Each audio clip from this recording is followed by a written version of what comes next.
যেদিন অনেক মাছ কিনে আনা হয়, কাজ করতে করতে নাজেহাল অবস্থা। Welcome to mini blog. আসসালামু আলাইকুম, সবাই কেমন আছেন? আজকে বাজার থেকে অনেকগুলো মাছ আনা হয়েছিল। এত মাছ কাটতে কাটতে চোখের জল আর নাকের জল এক হয়েছিল। এতগুলো বড় মাছ কাটতে যত সময় লাগছে, ছোট মাছ কাটতে যেন শেষ হয়েও হতে চায় না। পাবদা, বোয়াল, বড় গুলশা, খোলসা আরও ছিল টাকি মাছ। এখানেই শেষ নয়, সাথে ছিল ছোট বেলে মাছ। আলহামদুলিল্লাহ, কষ্ট হলেও মাছগুলো ফ্রেশ ছিল। আমার বাসার সামনে ছোট ফুচকা পাওয়া যায়, খেতে বেশ মজাদার। ফুচকা খেয়ে আবার কাজে লেগে গেলাম। দুপুরের জন্য ছোট বেলে মাছ চচ্চড়ি করেছিলাম, খুবই মজাদার হয়েছিল। কি সাথে বেগুন ভাজিও করেছিলাম।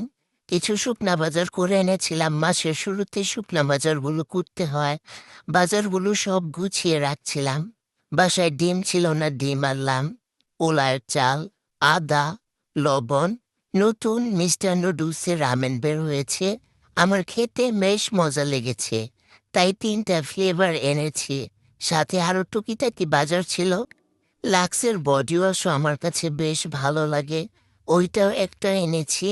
শ্যাম্পু, পেস্ট, কন্ডিশনার, পিনবার, টিস্যু পেপার, এই টুকিটাকি বাজার করেছিলাম।